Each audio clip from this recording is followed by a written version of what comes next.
Hello everyone, my name is Margaret Munson and I'm going to be a senior here at Arizona State University studying nutrition dietetics. Today I'm here to talk about vegetarian diets, specifically in children. Think about your past. Have maybe you or someone you know ever wanted to become vegetarian or ever tried becoming vegetarian? I know I've tried this diet a few times in the past without much research just because vegetarian and vegan diets are becoming increasingly popular. And it turns out that if the diet's not well balanced and planned properly, that nutritional deficiencies can occur. And when speaking in the context of children, it's crucial for those vegetarian children to make sure that they are receiving all of their essential nutrients to promote a proper growth and development. For example, one of the most common nutritional deficiencies in vegetarians is iron.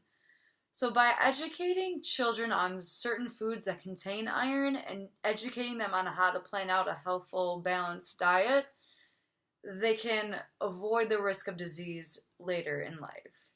So, first, I'm going to talk about some vegetarian foods that are great sources of iron.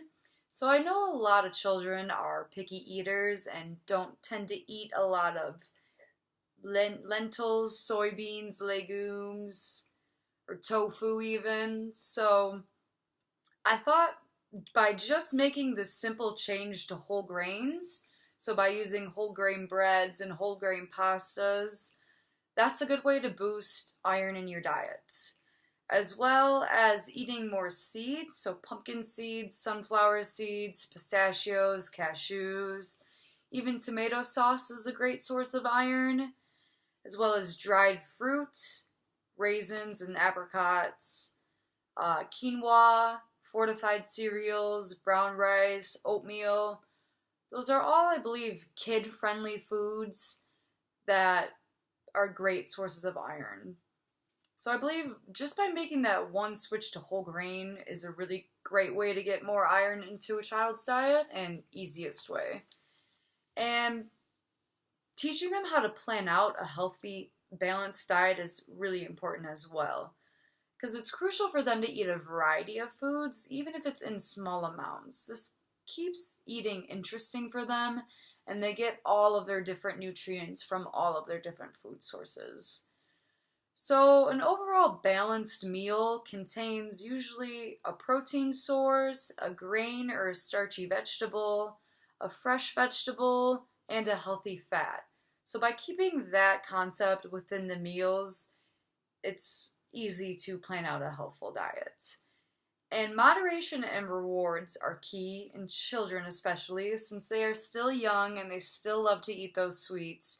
It's good to reward them for good behavior when they are eating properly. And it's also important to teach them to be more aware of their body signals. So, to know the difference between emotional eating and actually being hungry, or to know the difference from being bored and being hungry.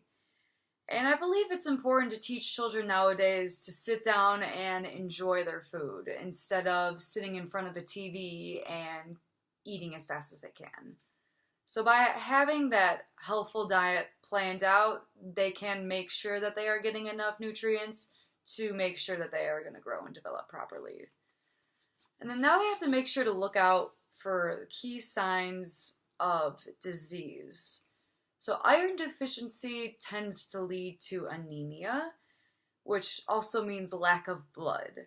And anemia is a condition in which the blood doesn't have enough healthy red blood cells to transport that oxygen to the rest of the body, to the rest of the cells.